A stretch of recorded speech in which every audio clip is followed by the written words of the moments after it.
Hello everyone, welcome back to another vlog. स्वागत छ तपाईहरुलाई छेद भ्लगमा।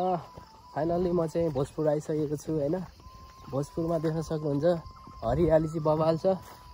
सो यहाँको हरियाली घुम्दै म चाहिँ यहाँ सुजन भान्जासँग यसो मेलो पातो गर्न जाँदै छु। सुजन भान्जालाई धेरैजनाले मिस गरिरहनु भएको छ, कहाँ भाग्यो भनेर। सुजन भान्जा चाहिँ यहाँ घाँस दाउरा गर्दै दिन बितिरहेको छ हैन। गाउँले जीवन यस्तै हो, घाँस दाउरा गऱ्यो बस्यो। हाम्रो तर तराईमा चाहिँ फेरि गर्नु पर्दैन फेरि घाँस दाउरा। हाम्रो दिदीले चाहिँ पाले हाटाउनु के को बोटो हो डल्लो डल्लो कत्रो कत्रो पाले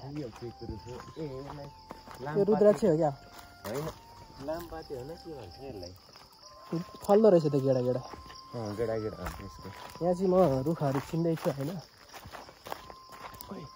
उयो खानेकुरा के भन्छ अरे ऊ जस्तो छ त। के जस्तो? यत्रो यत्रो खान्छ नि, पहेँलो पहेँलो हुन्छ नि पाकेपछि। पहेँलो सबै पाएपछि पहेँलो हुन्छ। सो अहिले चाहिँ हामी घाँस काट्न जाँदैछौँ होइन। अब यो चाहिँ सुजन भान्जोको एरिया। अब गल्ली गल्ली थाहा होला होइन। पुरै गल्ली गल्ली थाहा। यहाँ बाटो देखाउनै पर्दैन। काठमाडौँ भयो यहाँबाट कहाँ जान्छ मा भन्दै सोध्थेँ। अब यहाँ चाहिँ मैले सोध्नुपर्ने हुन्छ कता जान्छ यो बाटो भनेर। सुमन सोल्टीको घर कता हो यहाँ माथितिर भन्थ्यो त। यहाँदेखि सिधै माथि। कति टाइम लाग्छ हिँडेर जाँदा? हिँडेर जाँदा 10-15 मिनट जति लाग्छ। हिजो भनिरहनु भएको थियो भेनाजुले हिँडेर जाँदा चाँडै पुग्छ अरे, बाइकमा चाहिँ 1 राउन्ड घुम्नुपर्छ आफ्नो। यहाँहरू तर हेर्दा चाहिँ नजिक नजिक देखिने होइन, पुग्न चाहिँ कति टाइम लाग्ने। ऊ त्यहीँबाट हिजो त्यहाँबाट यहाँ आउन 1 घन्टै लाग्यो होला। हिजो त्यहाँबाट देखाइरहनु भएको थियो कि त्यो घरबाट। ऊ त्यो पारी त्यो सेतो सेतो त्यही हो हाम्रो घर भनेर देखाउनु भएको थियो। तर आउँदा त कति टाइम। वरिपरि डाँडै डाँडा।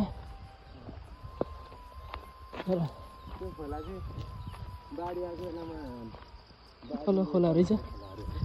बाढी आउने बेला मात्रै बग्ने खोला। सानो त बगिरहेको हुन्छ तर बाढी आउँदा चाहिँ ठुलो हुन्छ नि। त्यहाँ सक्नुहुन्छ बारी नै ढुङ्गै ढुङ्गा छ, तर नि मकै रोप्नु भएको ढुङ्गै ढुङ्गामा कसरी मकै फल्छ त। गङडङ गङडङ बगर जस्तो खोलाको।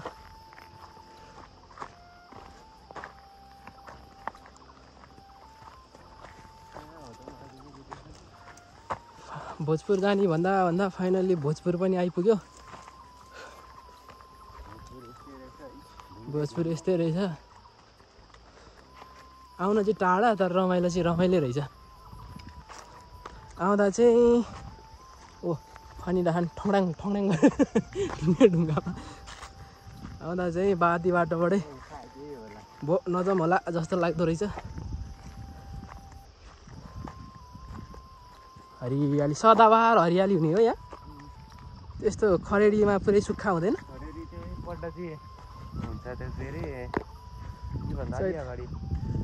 त्यही चैत वैशाखमा हुने हो, पानी पर्नुभन्दा अगाडि।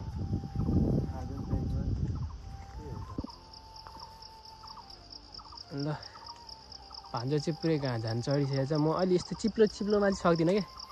के भन्छ अरे यस्तो ठाउँ ठाउँ टेक्नी टेक्नी ठाउँ भयो भने चाहिँ चढ्न सक्छु म। तर यता पाहाडतिरको रुखहरू डह्रो हुन्छ है। त्यो यस्तो हुन्छ रुख पनि कमुलो साह्रो अनुसार हेरेर हुन्छ। हाम्रोतिर त सानतिनो हाँगाले त धान्दैन मान्छेलाई। एकचोटि लडेर आमा म त तिग्राको छाला सबै पिल्छिदियो।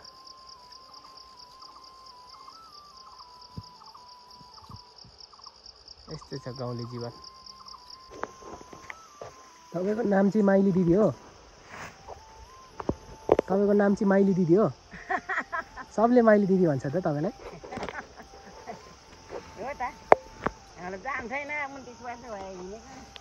कति वर्ष?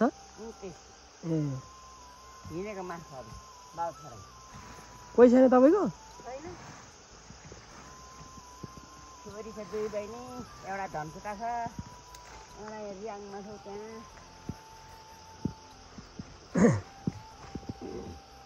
अहिले तपाईँ एक्लै बस्ने हो? फर्केर आउनु भएको नि तपाईँको अनि छोराहरू कहाँ कुन ठाउँ यस्तो ए बुझे त छैन त्यही नि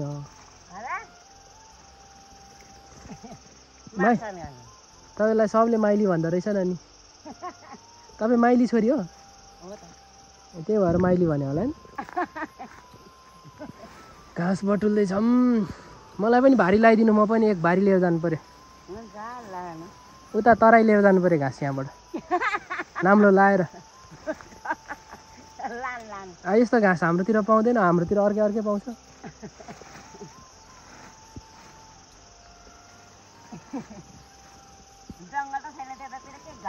छ जङ्गल त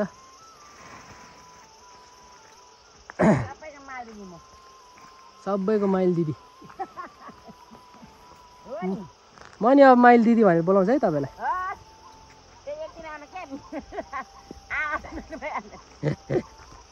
भन्दा नि हुन्छ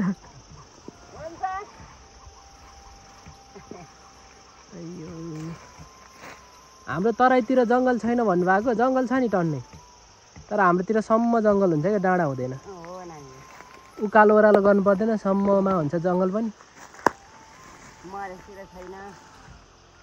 हाम्रो मधेसभन्दा अलिक त्यस्तो तल्लो मधेसतिर पर्दैन नि त ए इटरतिर पनि जङ्गल होला नि ए घाँस दाउरा गर्ने जङ्गल चाहिँ छैन भन्नुभयो अब त्यो त घाँस खाने वस्तु नै छैन अनि कहाँबाट जङ्गल हो हामी चाहिँ घाँस ड्याङ लगाएर झरिरहेको छौँ म चाहिँ यहाँ गफ हालेर बसिरहेको छु अब काम गर्नु परेन पाहुना मान्छेले होइन त्यही भएर गफ हान्ने बस्ने होइन दिन कटाउने गफ हान्ने मकै गोड्न आउनु पर्ला जस्तो छ अब ढुङ्गा रहेछ के मकै गोड्न आउनु टङडाङ गरेर अघि त्यहाँ एकजना गोडिरहनु भएको रहेछ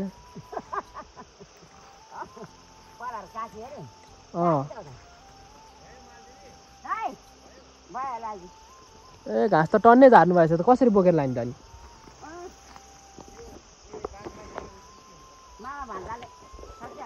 भान्जा 2-3वटा रुखबाट घाँस झारिसक्नु भयो है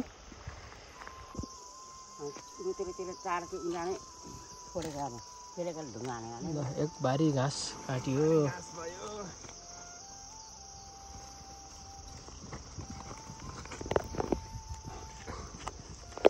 हामी चाहिँ लाग्यो माइली दिदी तपाईँ चाहिँ बिस्तारै आउनु है फाइनल्ली माइली दिदी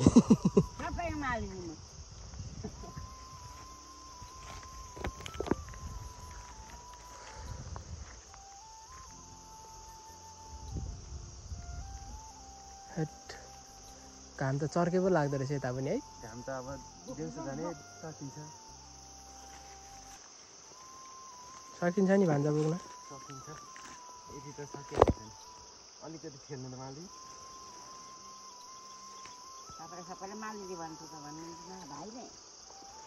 तपाईँ त यहाँ गाउँको भाइरल माइली दिदी रहेछ नि हाँसै मिठो रहेछ तपाईँको त डेन्जर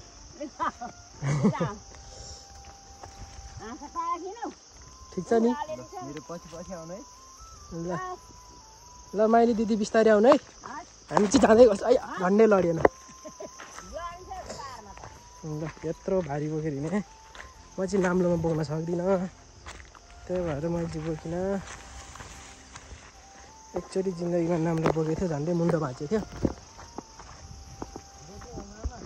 सक्दिनँ म त नाम्लोमा यसरी बरु टाउको काँधमा बोक्न सक्छु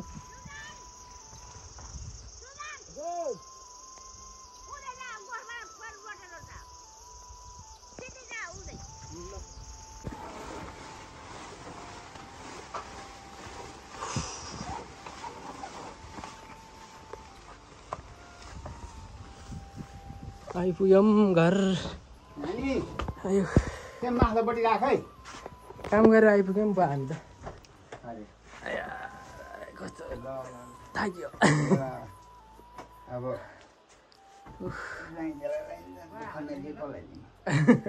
मैले त केही गरेँ होइन म त हेरेँ मात्रै ल म हाल्नु यहाँ चाहिँ भयो भरको सबजना त यता पो रहेछ नि त आमा ल दुईटा नातिहरू बुहारीहरू यत्रो धेरै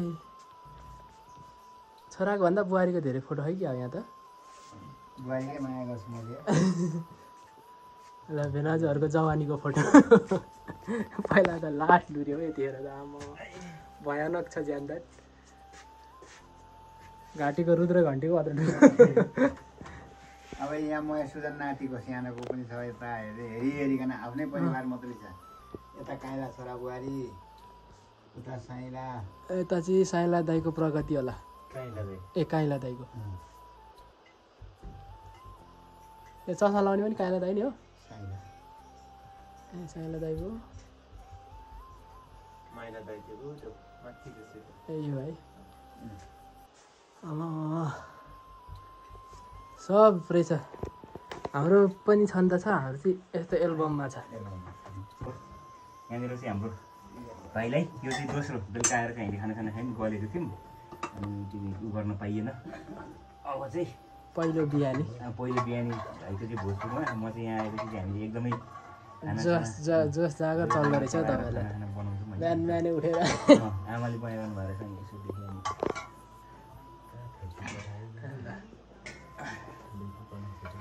दाउरामा खाना पकाएर टक्क दाउरामै सबै ग्यास पनि छ छन चाहिँ तर ग्यास चाहिँ त्यो बच्चाहरू जस्तै लुकेर हेरिरहेको त्यहाँ मान्छेको बच्चा जस्तो चाहिँ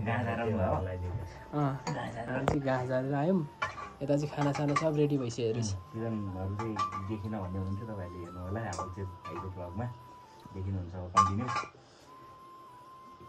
यहाँनिर खाना यसरी समात्ने कता गएको अर्को उठाएर काठमाडौँको भान्सामा छिन रमाइलो कि यताको भान्सामा रमाइलो त यस्तोमै अर्ग्यानिक नै रमाइलो नि सबै कुराहरू उ गर्नु पाइन्छ त्यही अरे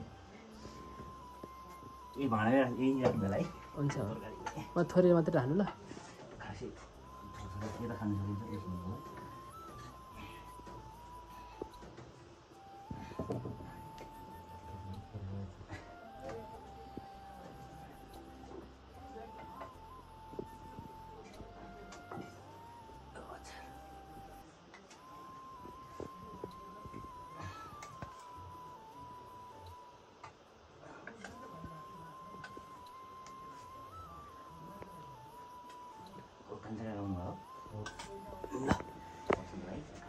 हामी चाहिँ खाना खान बस्यौँ है भान्जा चाहिँ बसिसक्नु भयो तपाईँलाई मन पर्दैन यहाँनिर अर्ग्यानिक हुन्छ नि दही दुध घिउ दही दुध घिउ हुन्छ नि अब हामीलाई त केही चाहिँदैन त्यो भयो कि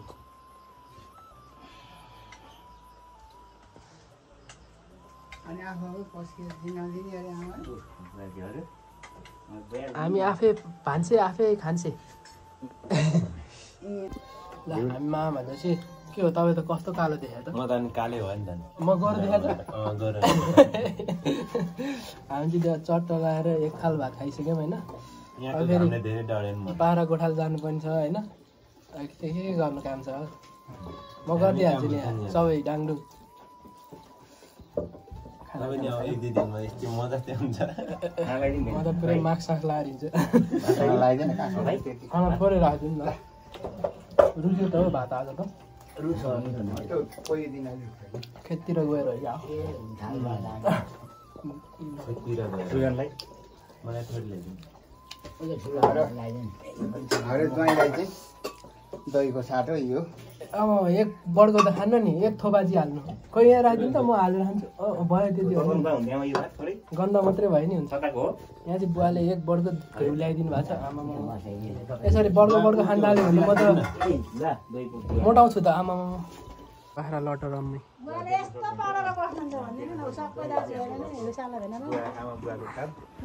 यहाँ चिसो बाँड्दै हुनुहुन्छ भाउजू चाहिँ गोठालो जर्सी लाएर गोठालो गएको नि त बल्थेन नगएर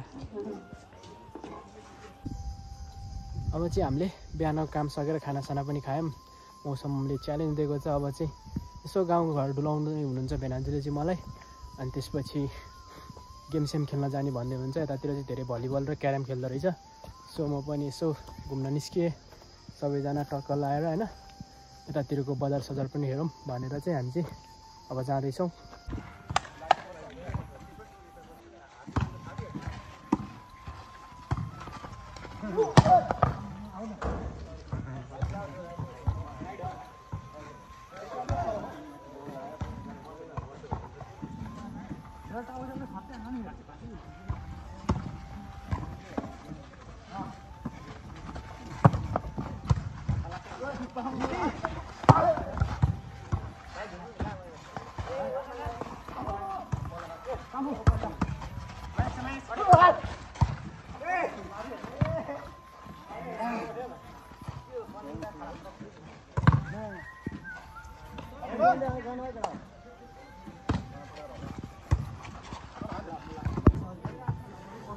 देख्न सक्नुहुन्छ आज चाहिँ भलिबल खेलेर दिन बित्नु लागिसक्यो है। पुरा प्लेयरहरू दौडाइ खेलाइ म चाहिँ यहाँ कुरै यहाँ फेरि इन्टरनेसनल प्लेयरहरू छ, आफूलाई फेरि इन्टरनेसनल लेभल खेल्न आउँदैन। सो म चाहिँ फुटबलमा रुचि भएको मान्छे पऱ्यो, भलिबल खासै इन्ट्रेस्ट लाग्दैन। सो आजको दिन चाहिँ हाम्रो यसरी नै बित्यो। अब भोलि चाहिँ हाम्रो पूजा छ, यहाँको चाहिँ कुल पूजा। सो कुल पूजाको भ्लगहरू हजुरहरूलाई देखाउने छौँ, यहाँको रीतिरिवाज परम्परा कस्तो हुनेछ भनेर। सो आज चाहिँ राति भयो, आजलाई यति नै। फेरि हजुरहरूसँग नेक्स्ट भ्लगमा भेट्ने बाचाका साथ आजलाई छुट्टिन्छौँ। By by.